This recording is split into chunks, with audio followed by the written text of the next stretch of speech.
I returned from Singapore after 10 years apart, dreaming of surprising my daughter Hannah and meeting my 4-year-old granddaughter Grace in the beautiful Denver home I bought them. But as I quietly turned my key in the front door, I heard my son-in-law's voice cut through the silence. "Clean that mess up faster, or you'll get another beating tonight." I froze. Through the doorway, I saw Hannah on her hands and knees, picking up shattered dishes with trembling fingers, wearing a dirty apron that read, "Hamilton Family Property." They dared to treat my daughter like this, I would make them pay. My name is Jacob Bennett, and this is the story of how I stood up to protect my little girl. Before I share this powerful story about family and justice, comment below with your location and current time. I'm curious to know if you're listening during your morning coffee or winding down for the night. 10 years of working in Singapore's tech industry had been worth every sleepless night. I'd built data centers under that relentless tropical sun, saved every dollar, all for this moment. Coming home to surprise Hannah and finally meet Grace face to face. The Denver streets looked exactly as I remembered as my taxi pulled up to the house on Cherry Creek Drive. Same red brick facade, same white picket fence, same oak tree where Hannah used to climb. This was the house I'd bought for her before leaving for Singapore, my gift to ensure she'd always have a safe place to call home. I stood on the sidewalk, hands trembling as I pulled out my key. Hannah had no idea I was coming. This was going to be the surprise of a lifetime. The front door opened silently. I stepped inside, grinning as I prepared to call out, "Surprise!" But the word died in my throat when I heard a man's voice from the living room. "Clean that mess up faster or you'll get another beating tonight." My blood turned to ice. Through the hallway I saw Hannah on her hands and knees, scrubbing vomit from the hardwood floors. She wore a dirty apron with words that made my stomach lurch. "Hamilton Family Property." My daughter labeled like she belonged to them. Suddenly Huxley's demeanor shifted completely. His face transformed from cruel anger to a bright smile as he strode toward me with arms outstretched. "Dad, welcome home," he exclaimed with false warmth. "What a wonderful surprise. Hannah was just helping with some housework. You know how she is, always wanting to pitch in." Hannah scrambled up quickly, untying the degrading apron and shoving it behind a couch cushion. Her movements were frantic, desperate. "Dad," she said, forcing a smile that didn't reach her eyes. "I'm fine, just tired." A small figure peeked out from behind Hannah's legs, Grace seeing me in person for the first time. Her big brown eyes studied me with curiosity and fear. "Mommy," Grace whispered, "who is that man?" The words hit like a punch. Despite our video calls, I was still a stranger to her. I crouched to her level voice, gentle despite the turmoil inside me. "Hey, sweetheart, I'm your Grandpa Jacob. Remember me from our video calls? I've been working far away, but now I'm here to visit you and Mommy." Grace buried her face against Hannah's leg, overwhelmed. Hannah placed a protective hand on her daughter's head, and that's when I saw it, a dark purple bruise wrapping around Hannah's forearm. "Hannah," I started, but she quickly pulled her sleeves down, shooting me a look that screamed, "Not now."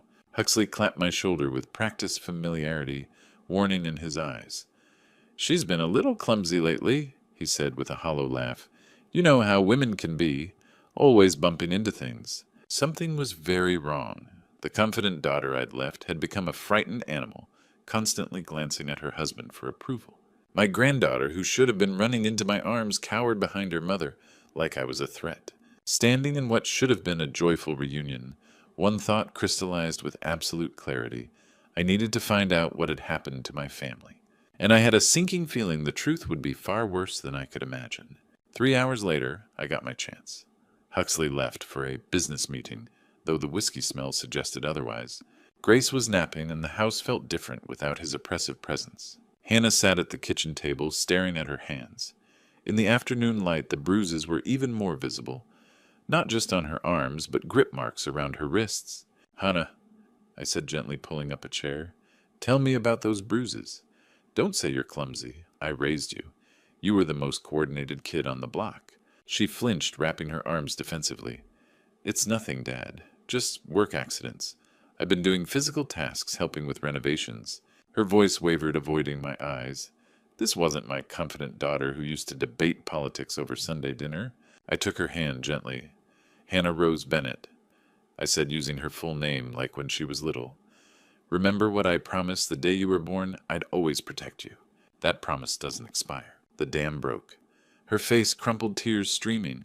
Her body shook as she collapsed into the frightened girl she'd become.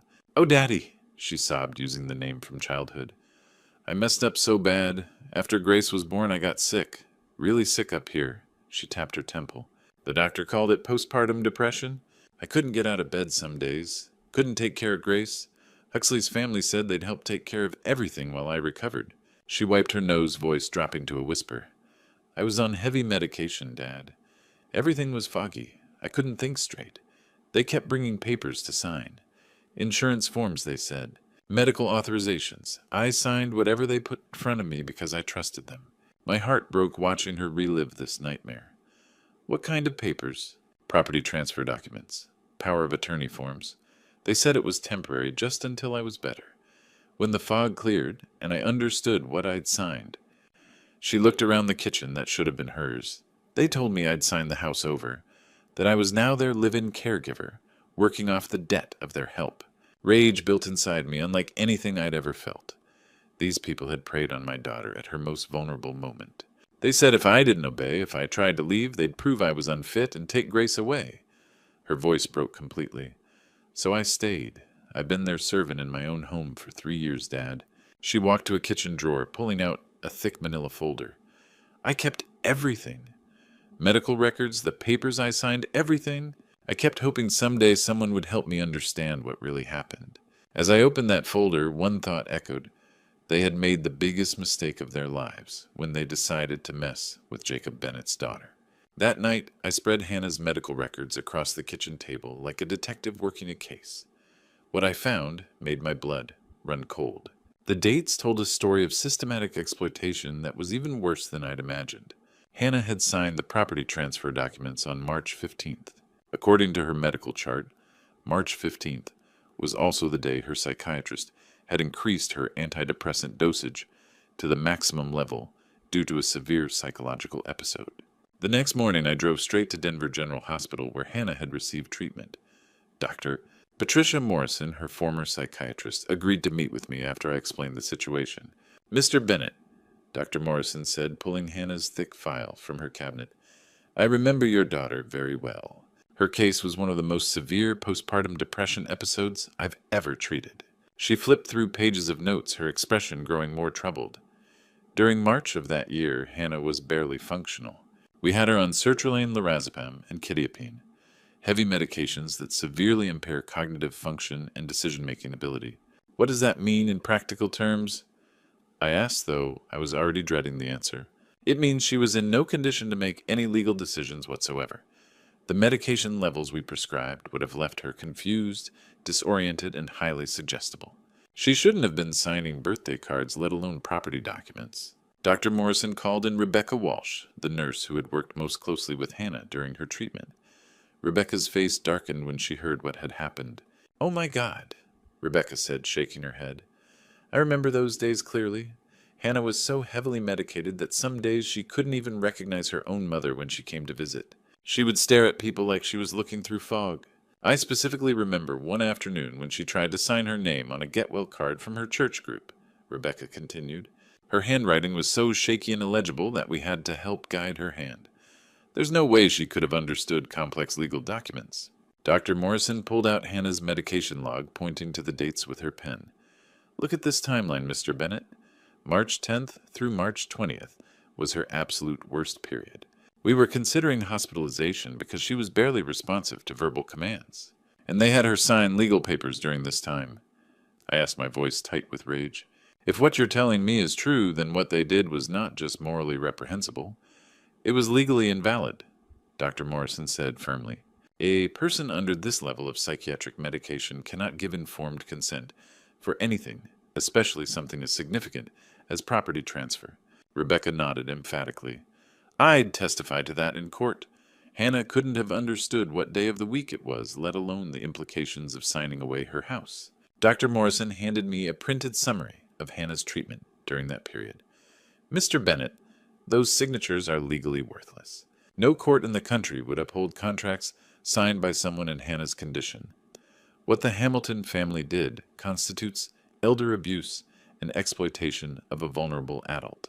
As I left the hospital with that medical summary in my hands, I felt something I hadn't experienced in years: hope.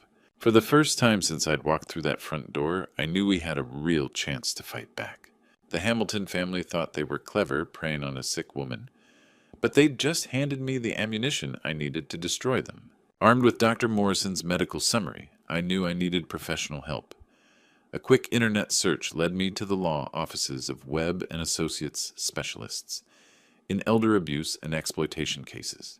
Caroline Webb had a reputation for taking down powerful families who preyed on vulnerable people. Her downtown Denver office occupied the 15th floor of a glass tower with panoramic views of the Rocky Mountains. Caroline herself was a woman in her early 50s, with silver hair pulled back in a sharp bun and eyes that missed nothing. "Mr. Bennett," she said, gesturing to a leather chair across from her mahogany desk, "tell me about your daughter's situation. Don't leave out any details, no matter how small they might seem." I laid out everything: the degrading apron Hannah's postpartum depression, the suspicious timing of the document signings, and Dr. Morrison's medical assessment. Caroline took notes on a yellow legal pad, occasionally asking pointed questions about dates and witnesses. When I finished, she leaned back in her chair, tapping her pen against her lips. "Mr. Bennett, this is textbook exploitation of a vulnerable adult. What the Hamilton family did isn't just morally despicable, it's a federal crime." She spread Hannah's medical records across her desk, cross-referencing them with photocopies of the property transfer documents I'd brought. "Look at this timeline. Your daughter signed away a $400,000 house while she was so heavily medicated she couldn't recognize her own mother. Any first-year law student could get these contracts voided. But here's what makes this case special," Caroline continued, her voice taking on a predatory edge. "The Hamilton family didn't just commit fraud. They created a pattern of ongoing abuse, forcing Hannah to wear that apron, making her work as an unpaid servant, threatening to take away her child. That's human trafficking, Mr. Bennett." My heart pounded as the full scope of what had happened to Hannah became clear. "What can we do about it?" "We're not just getting your daughter's house back," Caroline said firmly. "We're sending the Hamilton family to federal prison. But we need to be strategic about this." She pulled out a fresh legal pad and began outlining our plan. Step 1. We give them 48 hours to voluntarily return the property and pay damages. Some families get scared and settle when they realize they're caught. Step 2. If they refuse, we file both civil and criminal complaints simultaneously. Civil suit to recover the house and damages, criminal referral to the FBI for human trafficking and exploitation charges. Step 3. We contact the Denver Post. Public pressure can be incredibly effective, especially against families who care about their social standing. "And step 4, I asked. Caroline smiled, and it wasn't a pleasant expression. "Step 4 is when we destroy them completely. Asset forfeiture, prison sentences, and civil judgments that will bankrupt them for generations." She stood up and extended her hand. "Mr. Bennett, I've been practicing law for 25 years, and I've never seen a case with stronger evidence. The Hamilton family picked the wrong victim when they targeted your daughter." "What do we do first?" I asked, shaking her hand. "Tomorrow morning, you and I are going to pay them a visit. We'll give them a chance to surrender peacefully. If they're smart, they'll take it." Her eyes glittered with anticipation. "If they're not, we'll teach them what happens when you mess with Jacob Bennett's family." Walking out of that office, I felt more powerful than I had in years. The Hamilton family was about to discover that their biggest mistake wasn't just exploiting my daughter. It was doing it while her father was still alive to fight back. The next morning, Caroline and I drove through the gates of the Hamilton estate in Cherry Hills Village. The mansion loomed before us. 3 stories of Colorado sandstone with towering columns displaying wealth built on exploitation. A butler led us through marble hallways lined with oil paintings of Hamilton ancestors. William Hamilton waited in his mahogany study, seated behind a massive desk. He was 70-something with silver hair and the soft features of inherited privilege. "Mr. Bennett," he said with outrising voice dripping condescension, "I understand you have concerns about your daughter's living arrangements. Hannah is very happy working for our family." "Working," I said, rage-controlled but visible. "You mean being your unpaid slave in her own house?" William laughed coldly. "You're nobody, Bennett. My family has owned this city for 4 generations. We have judges, politicians, and police commissioners in our pocket. You think one old man can threaten us?" Caroline stepped forward, placing a thick folder on his desk. Mr. Hamilton, I'm attorney Caroline Webb. These are your daughter-in-law's medical records from Denver General, along with expert testimony from her psychiatrist. She opened the folder precisely. On March 15th, Hannah signed property documents while under maximum dose psychiatric medications. Dr. Patricia Morrison states Hannah was so heavily medicated she couldn't recognize her own mother. William barely glanced at the documents. Hannah signed voluntarily. We have witnesses. You exploited my daughter's mental illness. I leaned forward. That's a federal crime, Hamilton. Human trafficking exploitation of a vulnerable adult fraud. Uncertainty flickered in William's eyes. He picked up the medical records, his confidence cracking as he read Dr. Morrison's assessment. This is ridiculous, he blustered, voice lacking conviction. Hannah needed help. We provided it. She's grateful. Caroline smiled like a shark. Grateful, is that why she wears an apron saying Hamilton family property? Why your son threatens to beat her? William's face flushed red. How dare you come into my home making these accusations? I'll have you arrested for harassment. Call the police, Caroline said calmly. I'd love explaining how your family held a mentally ill woman as an unpaid servant for 3 years. Huxley burst in, face twisted with rage. Dad, why are we talking to these people? Let me handle this the way we handle all our problems. Caroline didn't flinch at the threat. Mr. Hamilton, you have 48 hours to return Hannah's house and pay $1 million in damages. If you refuse, we file civil and criminal complaints with the FBI. William stood slowly, hands shaking with fury. You just declared war on the wrong family, Bennett. We'll destroy you and that pathetic daughter of yours. You already tried, I said, standing to face him. But you made one crucial mistake. You left me alive to fight back. Walking out, Caroline squeezed my arm. Perfect. They just made threats in front of witnesses. Now we have intimidation charges, too. The Hamilton family had 48 hours to surrender. Something told me they were too arrogant to take the offer.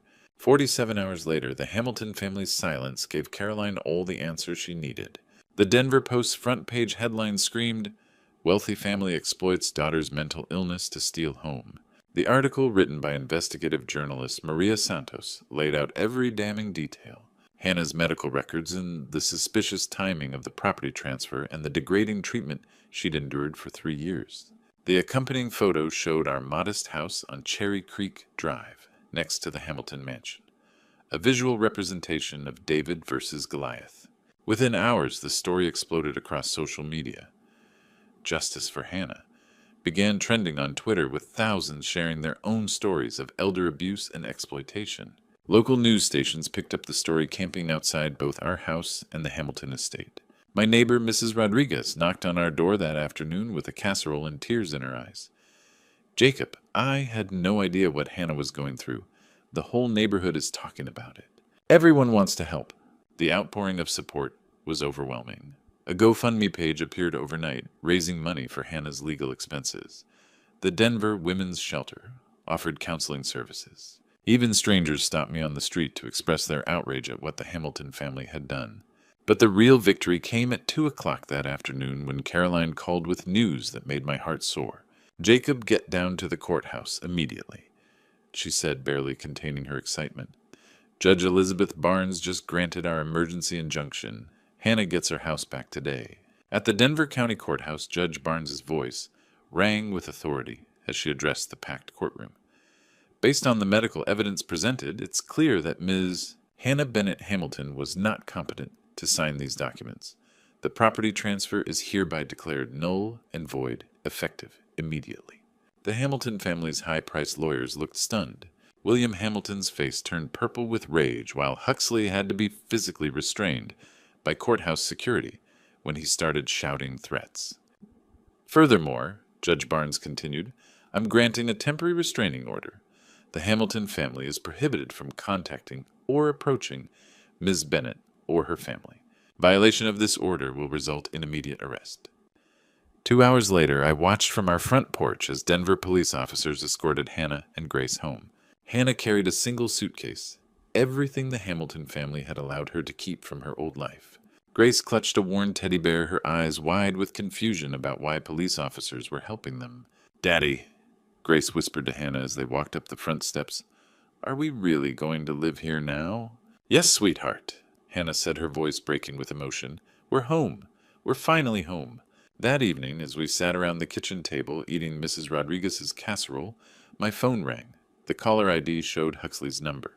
"Answer it," Caroline advised, holding up her own phone to record. "Let's see how stupid he really is." I put the call on speaker. Huxley's voice was slurred with alcohol and rage. "This war isn't over, old man. You think you've won? We will destroy you all. You have no idea what we're capable of." "Are you threatening my family?" I asked calmly. "I'm promising you," Huxley snarled. "Enjoy your little victory while it lasts. Soon you'll wish you'd never come back from Singapore." The line went dead. Caroline smiled grimly as she stopped her recording. "Congratulations, Jacob. He just handed us another felony charge." That night, as Hannah tucked Grace into her own bedroom, for the first time in 3 years, I felt something I hadn't experienced since walking through that front door a week ago: hope. But Huxley's threats echoed in my mind. This battle was won, but the war was far from over. The first week back in our house felt like stepping into a dream I'd been having for 10 years. Every morning I woke up to Grace's laughter echoing through the hallways, a sound absent from these walls for far too long. Hannah moved through rooms like someone rediscovering a forgotten language, pausing in doorways, running fingers along familiar surfaces, as memories of happier times flooded back. "Dad," she said one morning, finding me making pancakes, "I forgot how good coffee tastes when you're not afraid someone's going to scream at you." Grace slowly warmed up to me, her shyness melting as she realized I wasn't leaving. The breakthrough came Tuesday afternoon when I found her struggling with a bicycle clearly too small for her. "Need help there, sweetheart?" I asked, crouching beside her. She looked up with Hannah's eyes full of determination and frustration. "I want to ride like the big kids, but my bike is too baby." That afternoon we bought a bright pink bicycle with training wheels and streamers. Watching Grace's face light up as she pedaled around our driveway was worth every sleepless night in Singapore. I threw myself into fixing the neglected house. Loose floorboards, leaky faucets, peeling paint, small projects that kept me busy while watching my family. Hannah surprised me by joining in. Together we repainted Grace's bedroom. Yellow hung new curtains and planted flowers in the front garden. "Remember when you taught me to use a drill?" Hannah asked one evening as we assembled Grace's bookshelf. "I was 12 and Mom was convinced I'd put a hole through the wall." "You did put holes through the wall?" I laughed. 3 holes. Your mother made me sleep on the couch for a week. Evenings were the best part. Real family meals with conversation and laughter instead of tense silence. Grace would chatter about her day, showing drawings or asking me to read her favorite story about a brave little mouse. "Grandpa," she said one night, the word rolling off her tongue naturally for the first time, "will you read me the mouse story again?" My heart nearly burst. "Of course, sweetheart. As many times as you want." Hannah caught my eye and smiled. A real smile, not the forced expression from when I first arrived. "Dad," she whispered later while cleaning dishes, "I forgot what happiness felt like. Thank you for giving it back." For 10 days we lived in this bubble of contentment. Grace called me Grandpa regularly. Hannah's bruises faded and the haunted look in her eyes began disappearing. We were becoming a real family again. But Thursday night, as I tucked Grace into bed, my phone rang. The caller ID showed an unfamiliar local number. "Don't answer it," Hannah said, appearing in the doorway with worry etched across her face. But I did answer.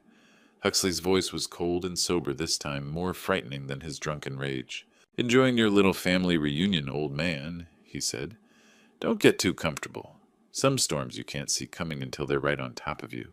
The line went dead, leaving me staring at the phone while Grace asked, "Grandpa, who was that? You look scared." I forced a smile and kissed her forehead. "Nobody important, sweetheart. Just a wrong number." But as I turned off her bedroom light, I couldn't shake the feeling that our peaceful days were numbered. 2 nights later, a violent thunderstorm rolled across Denver, rattling our windows and sending sheets of rain against the house. I was lying in bed listening to the wind howl when I heard something that didn't belong. Footsteps on our front porch, slow and deliberate. I slipped out of bed and peered through the bedroom curtains. Lightning illuminated a figure moving around the perimeter of our house, carrying what looked like a gas can.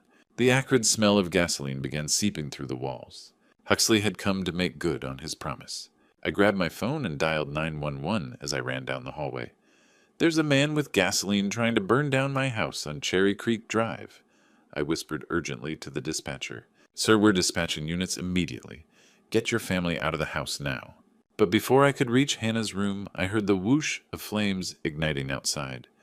Orange light flickered through the living room windows as fire raced around the foundation of our house. Huxley's voice rose above the storm, screaming like a man who'd lost his mind. "You destroyed my family," he shrieked. "Now I'll destroy yours. Burn it all down. Burn it all." I burst into Hannah's bedroom, shaking her awake. "Hannah, we have to go. Now! The house is on fire." She bolted upright, instantly alert. "Grace?" We ran to Grace's room together. She was already awake, sitting up in bed and crying as smoke began seeping under her door.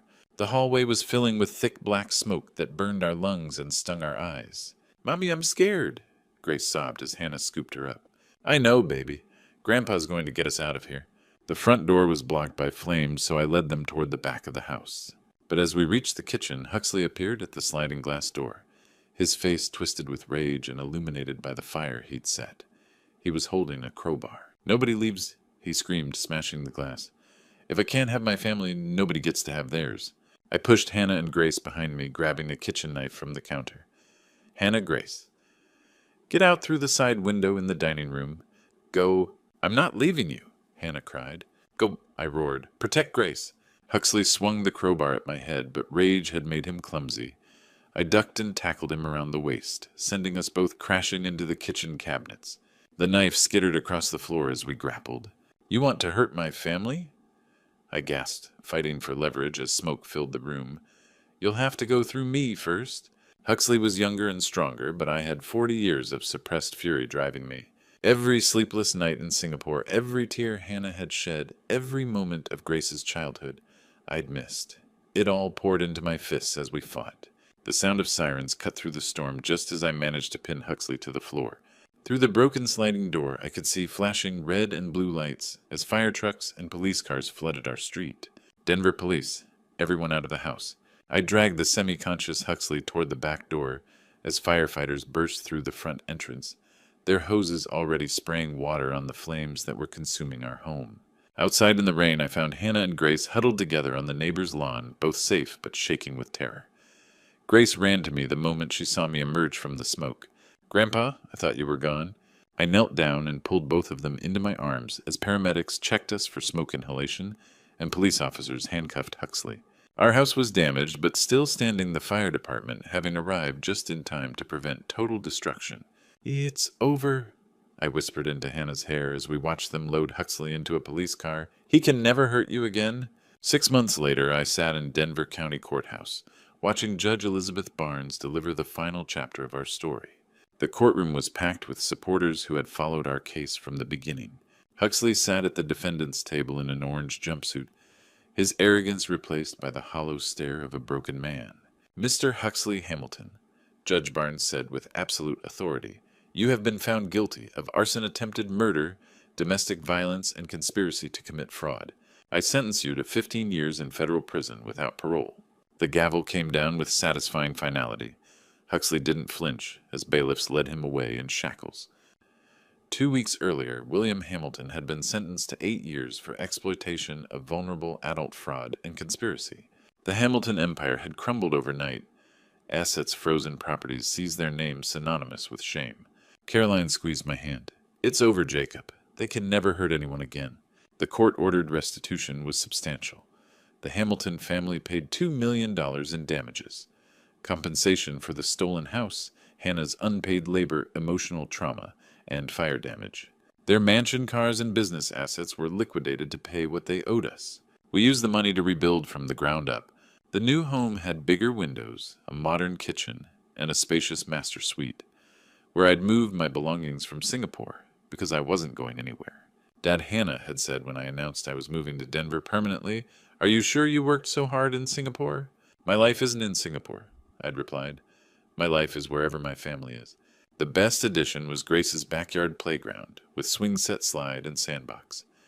Every evening I'd push her on swings while Hannah tended her flower garden. "Hire Grandpa." Grace would squeal, her laughter echoing across the neighborhood. At 5 years old, Grace had grown into a confident, joyful child who knew she was loved and protected. She called me Grandpa naturally and insisted I read her the brave little mouse story every night. Hannah had blossomed too. The haunted look was gone, replaced by the spark of the strong woman I'd raised. She'd started night classes working toward a social work degree. I want to help other women who've been through what I experienced, she'd told me. Show them there's always hope. This evening, as I pushed Grace on her swing, Hannah came out carrying 3 glasses of lemonade. She sat on the porch steps, watching us with a radiant smile. "Grandpa," Grace said, slowing her swing to look at me seriously, "will you live with us forever and always?" I caught the swing and knelt to her level, looking into those brown eyes so much like her mother's. "Forever and always, sweetheart. Wild horses couldn't drag me away." "Dad," Hannah called from the porch, voice thick with emotion, "thank you for saving us. Thank you for never giving up." As the sun set over Denver and Grace ran off to chase fireflies, I realized this moment, this perfect ordinary evening with my family, was worth more than all my success in Singapore. Looking back on this journey, I realized how close I came to losing everything that truly mattered. For 10 years, I chased success in Singapore while my daughter suffered in silence.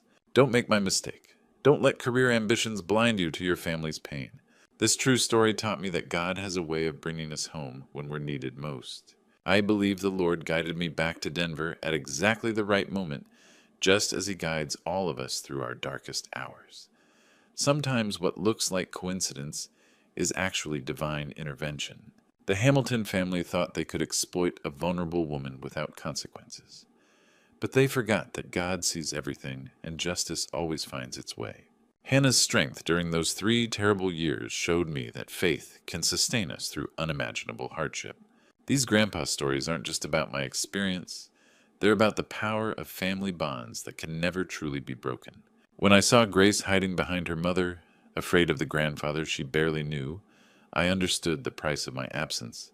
But love has a way of healing even the deepest wounds. If you're working far from home, remember that no amount of money can replace the moments you miss with your children and grandchildren. Success means nothing if your family is suffering while you're away. This true story could have ended very differently if I'd arrived even a few weeks later. The greatest blessing wasn't the court victory or the new house. It was Grace calling me Grandpa with genuine love in her voice. These grandpa stories remind us that being present is the most precious gift we can give our families. That's why I share these grandpa stories, to inspire other grandfathers to prioritize what truly matters. Don't wait for a crisis to bring you home. Don't assume your loved ones are okay just because they don't complain. And never underestimate the power of a parent's love to move mountains when their child needs them. This true story changed all our lives forever. Hannah found her strength. Grace learned she was protected, and I discovered that home isn't a place. It's the people who love you unconditionally. If this story touched your heart, please share your own family experiences in the comments below. Don't forget to subscribe to our channel for more inspiring true stories that celebrate the unbreakable bonds of family love. Your story might be exactly what someone else needs to hear today.